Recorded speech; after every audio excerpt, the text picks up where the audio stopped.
Começa agora um programa que traz tudo sobre o livro mais lido em todos os tempos. Apresentamos O Som do Livro.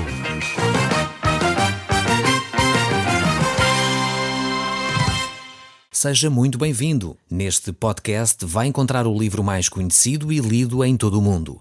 Vamos levá-lo numa viagem pela história da humanidade. Este é um audiolivro para si, para a sua família e sociedade em geral. Contextualização e comentários de Paulo Chaveiro. Eu sou Paulo Chaveiro e nós hoje estamos de volta ao primeiro livro de Timóteo, no capítulo 5 hoje. Eu espero hoje poder avançar um pouco mais neste capítulo 5 e talvez até uma certa parte do capítulo 6. Vejamos de facto aqui que estes dois capítulos, 5 e 6, formam uma secção muito prática, onde vemos de facto os deveres daqueles que servem na igreja. Nestes capítulos nós vamos ver que tipo de relacionamento os líderes devem desenvolver com as várias pessoas da comunidade. No início o apóstolo Paulo vai falar sobre relacionamentos com as pessoas de idade, que é aqui a palavra que ele usa como anciãos. Aqui esta palavra anciãos não é sinónimo de bispos, mas sim de uma pessoa madura, uma pessoa já com uma vida cristã de vários anos. Portanto, não é a mesma ideia que em alguns outros textos nós vemos quando o apóstolo Paulo utiliza a palavra ancião. Então o apóstolo Paulo vai desafiar a Timóteo a ter algumas cautelas na forma como se relaciona com as pessoas. E isso é vital. Eu creio que se nós aplicarmos estes princípios também à nossa vida, certamente muitas situações da nossa vida seriam mais suavizadas, não seriam tão complicadas.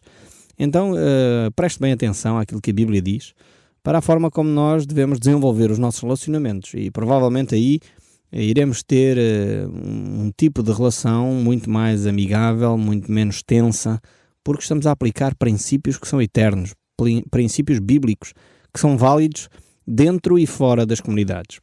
Então diz assim o apóstolo Paulo, no capítulo 5, o verso 1 deste primeiro livro que ele escreve a Timóteo. Diz assim: não repreendas ao homem idoso, antes exorta-o como a pai, ou aos moços como irmãos. Temos aqui então este texto bíblico que começa por falar, em primeiro lugar, do relacionamento que ele deve ter com as pessoas de idade, com os anciãos, com as pessoas mais maduras, com os homens neste caso. E ele diz então que ele, aos homens idosos, não deve repreender, mas exortar. Ou seja, se nós vemos uma pessoa de idade a fazer algo que está errado, devemos chegar lá e, no fundo, tentar perceber porque é que ele está a fazer o que faz. Porque uma pessoa de idade, à partida, que se não tiver nenhuma doença do foro psiquiátrico, será uma pessoa de bem, uma pessoa que já viveu muito, tem uma certa maturidade e quando tem uma determinada atitude é porque há uma razão por detrás dela. Como é óbvio, não estamos a falar de pessoas que começam a ficar numa fase, enfim, com doença mental, uma coisa assim do género, porque infelizmente a gente sabe, com o passar dos anos, às vezes isso ocorre, infelizmente para essas pessoas e infelizmente para aqueles que têm que lidar também com essas pessoas. Mas, portanto, estamos a falar de uma pessoa de idade saudável, uma pessoa de idade que ainda mantém todas as suas faculdades e hoje, pela graça de Deus e pelo avanço também da medicina, hoje temos pessoas com 80, 90, algumas até com 100 anos que eu conheço, que ainda estão perfeitamente saudáveis a todos os níveis. Portanto, e nesse sentido, a nossa relação com essas pessoas de idade deve ser uma relação de respeito por elas, deve ser por isso não uma atitude, quando eles erram, de repreensão, mas uma atitude de exortá-los, de desafiá-los a se explicarem porque é que fizeram o que fizeram e ao mesmo tempo desafiá-los também a manifestar as razões que os levaram a fazer isso e a animá-los a fazer talvez da próxima vez de uma forma ligeiramente diferente. São pessoas que já têm maturidade, são pessoas que conhecem a vida e certamente se aperceberem que cometeram um erro, são pessoas suficientemente maduras para admitir as suas falhas, porque já não têm nada a perder com a vida. E por isso mesmo estão dispostos a assumir, ou deveriam estar dispostos a assumir as suas próprias falhas e corrigir os seus próprios erros. Por isso o apóstolo Paulo desafia Timóteo a ter este comportamento. Depois ele diz a seguir com os jovens, com aqueles que são homens jovens. Com esses ele deve corrigi-los como se fossem irmãos, ou seja, com uma relação fraterna, com uma relação de amizade, com uma relação de, mais uma vez, ajudar essas pessoas a crescerem na sua maturidade cristã. Depois ele vai no verso 2 a falar sobre as senhoras de idade e sobre as raparigas, e diz assim: as mulheres de idade que ele exorte como mães, as moças como irmãs, com toda a pureza. E aqui é interessante ver que o apóstolo Paulo acrescenta um dado. Se por um lado ele deve ter um relacionamento com as mulheres de idade como mães, no sentido de respeito, consideração, o amor, o carinho, a atenção, portanto as mulheres de idade, Timóteo como líder da comunidade deveria ter esta atitude. Por outro lado, às raparigas, a mesma coisa que ele deveria fazer com os rapazes, mas, como diz o texto bíblico, com toda a pureza. E temos que recordar que Timóteo, apesar de ser um líder da igreja, era um homem, e um homem jovem ainda. Não sabemos ao certo se ele nesta época já estava ou não casado, a Bíblia não nos menciona, o apóstolo Paulo não menciona esse facto aqui, se ele já estaria ou não casado, mas o facto é que ele deveria ter cuidado no seu relacionamento com as mulheres.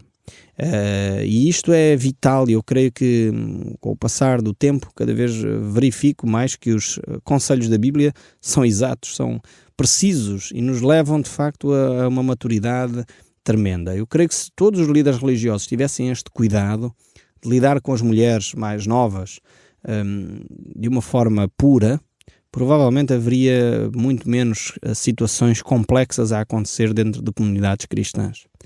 Haveria provavelmente menos infidelidades, haveria muito menos, provavelmente, problemas entre a liderança com outras pessoas, e infelizmente até as publicidades hoje exploram esse tipo de relacionamento que no passado era do conhecimento das populações, enfim, em que o pároco utilizou, enfim, de uma forma indevida os relacionamentos com as mulheres e coisas desse género, e há para ali afilhados que não se sabe bem quem é o pai, coisas desse tipo, que infelizmente são do conhecimento geral das aldeias e das cidades onde nós moramos. Então era necessário que Timóteo tivesse um comportamento de pureza. Eu lembro perfeitamente quando fiz o meu curso de teologia, um dos professores que eu tive, o professor de aconselhamento pastoral, ele dizia a certa altura que nós, como líderes religiosos, como líderes espirituais, deveríamos sempre no aconselhamento ter uma mesa, uma secretária entre nós e a pessoa aconselhada. E mesmo quando a pessoa estiver a chorar, dizia esse professor, não se aproximem para consolar a pessoa, a senhora que está a chorar e a lamentar-se. É óbvio que temos que ter empatia para com ela, não devemos ser frios e calculistas e rudes, não é isso que ele estava a ensinar, mas no sentido de não criar intimidades que pudessem levar mais longe. Naquela altura, quando eu ouvi isto, eu disse, mas que descabimento, quer dizer, isto parece quase a Idade Média, que mentalidade retrógrada.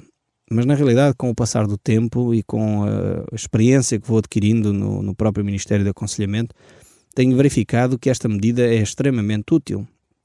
E mesmo tendo a secretária entre mim próprio e a pessoa aconselhada, em muitas alturas nota-se que há situações que poderiam se tornar complicadas caso eu não tivesse a minha esposa presente.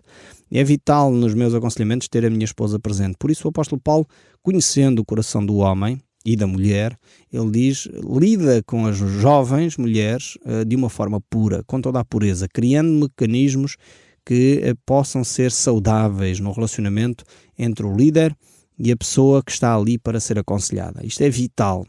E deixo esta recomendação, talvez para aqueles que estão no seminário e que me estão a ouvir, deixo esta recomendação para aqueles que são líderes religiosos do nosso país ou daqueles que nos estão a ouvir pelo mundo fora, tomem as cautelas devidas para, ao lidar com as pessoas que são fragilizadas, o fazerem com toda a pureza, sem intenções de dolo, de maldade, sem intenções secundárias que podem se tornar armadilhas sérias nas mãos de Satanás. Mas voltando aqui ao nosso texto bíblico, o capítulo 5, verso 3 deste primeiro livro de Timóteo ainda diz o seguinte, ele agora vai falar acerca do relacionamento com as pessoas que são viúvas ou com as mulheres viúvas. E ele diz, honra as viúvas, verdadeiramente viúvas. Paulo aqui vai mostrar a Timóteo que ele não deve entrar em exageros. E aqui, porque é que ele vai fazer isso? Temos que ter mais uma vez o contexto histórico desta frase. Estamos lembrados, certamente, quando estudámos o livro dos Atos, que a Igreja Cristã foi uma das principais ferramentas que foi utilizada para retirar as mulheres viúvas da pobreza extrema.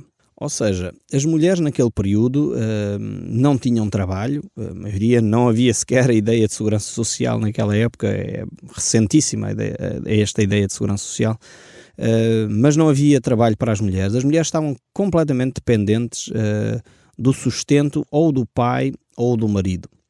E quando por uma fatalidade o marido falecia, a mulher não tinha qualquer garantia de subsistência.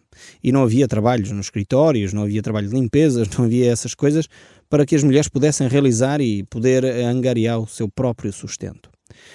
Nessa perspectiva, a Igreja então, percebendo essa dificuldade, começou a criar um sistema que ajudava efetivamente as mulheres mais carenciadas. E o apóstolo Paulo aqui desafia Timóteo a não embarcar em exageros, ou seja, nem todas aquelas que chegavam e diziam que eram viúvas, efetivamente eram verdadeiramente viúvas.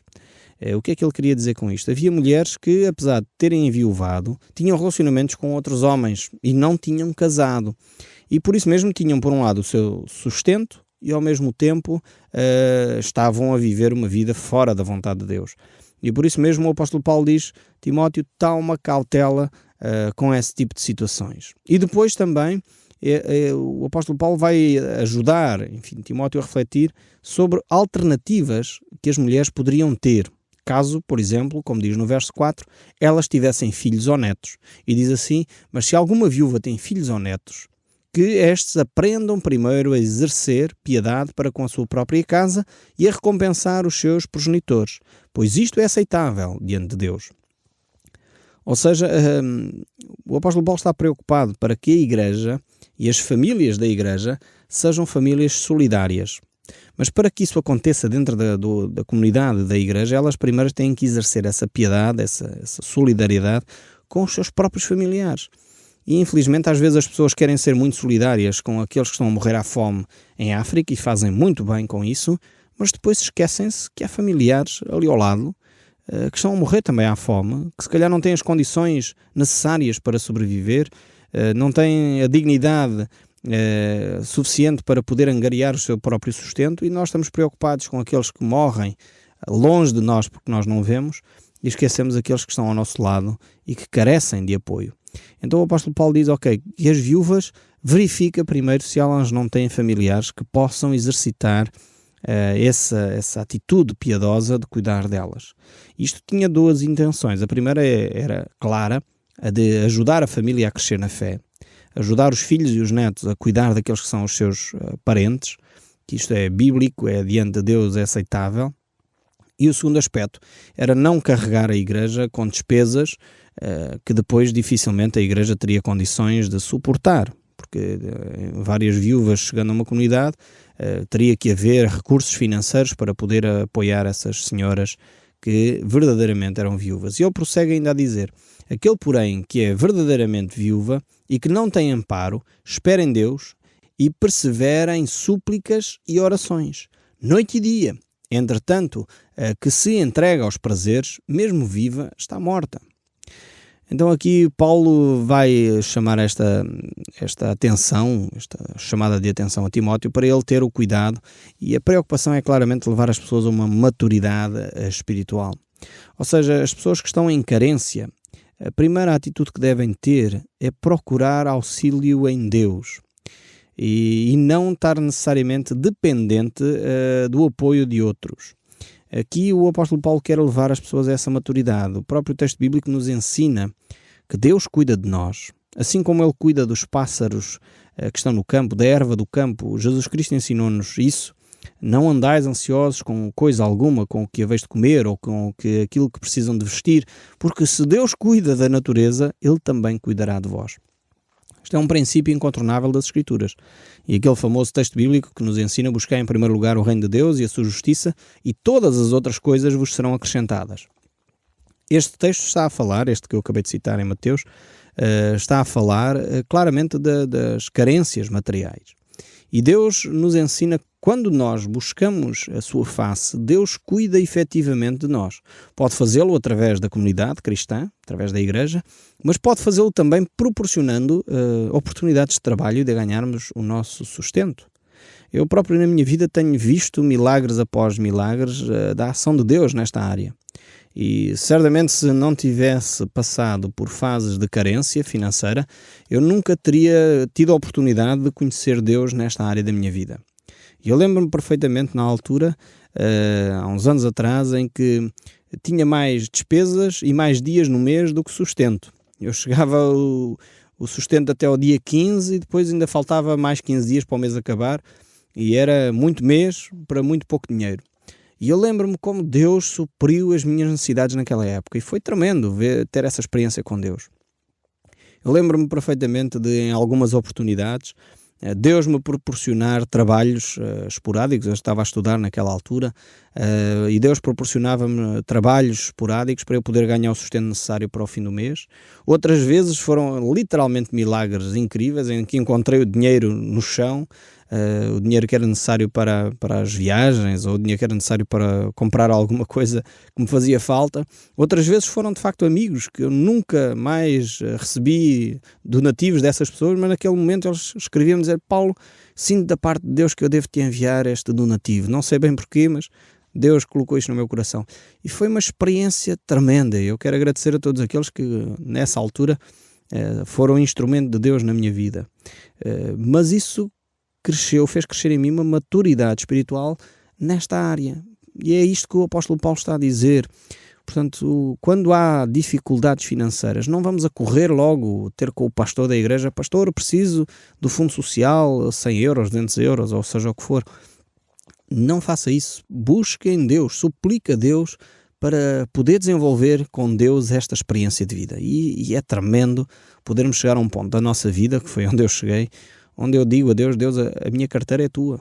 Portanto, hoje aquilo que eu tenho é teu, Deus. Se tu queres conduzir os recursos materiais que eu tenho para esta área, é só dizeres. Porque eu sei que se eu vier a ter carências, tu vais suprir as minhas necessidades. E é isto que o apóstolo Paulo está a dizer às viúvas daquela época. Ou seja, mais do que recorrer logo ao fundo social da igreja, busquem em Deus com súplica e orações, noite e dia, para que Deus possa suprir essas necessidades. Em vez de se dedicarem a encontrar homens, porque no fundo o apóstolo Paulo está a dizer isto às mulheres viúvas, em vez de se entregarem aos prazeres, porque se fizerem isso, mesmo estando vivas, já estão mortas. No sentido que a sua vida moral, a sua vida sexual, aqui neste caso, estava a destruir a sua vida espiritual. Então, investamos o nosso tempo, as nossas energias naquilo que é maturidade espiritual e não naquilo que destrói a nossa vida.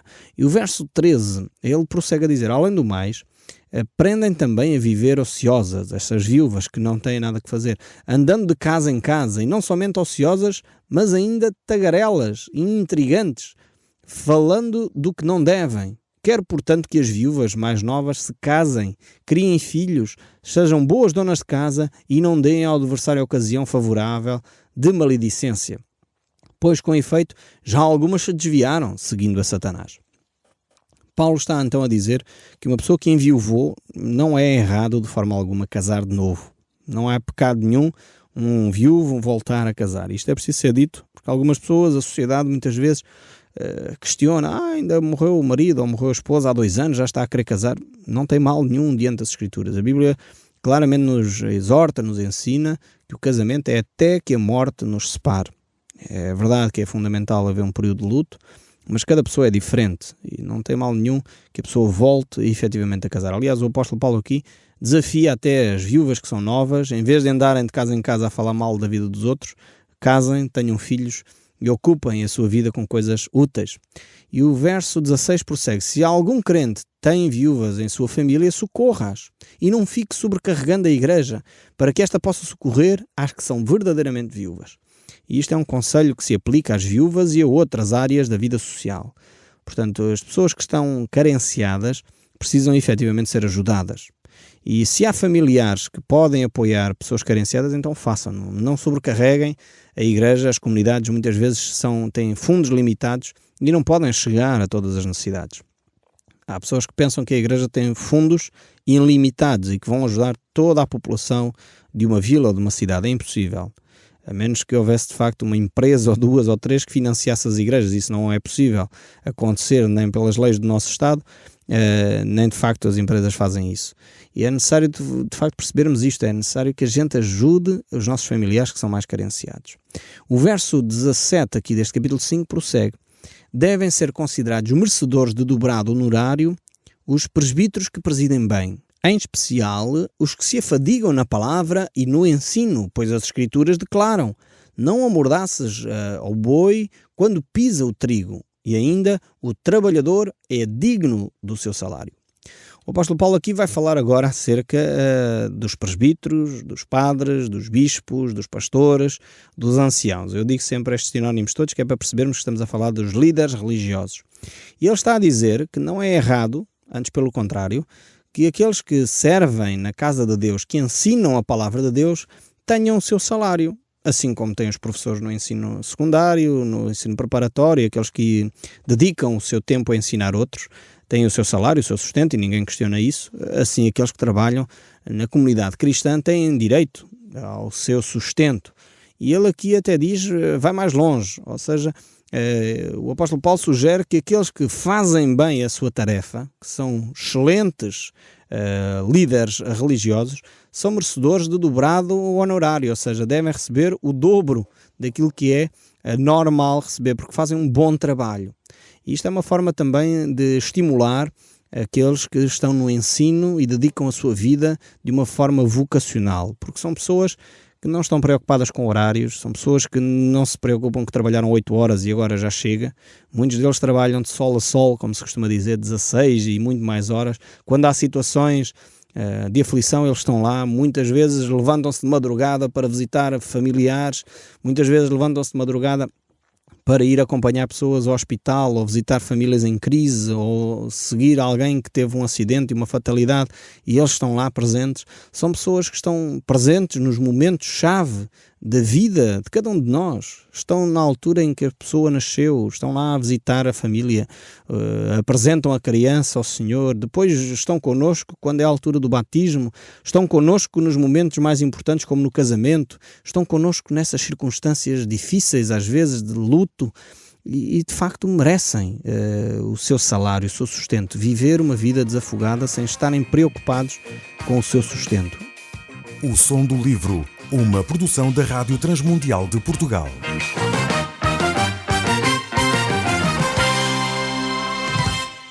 RTM. Conhece todos os nossos programas em rtmportugal.org. Uma produção da Rádio Transmundial de Portugal.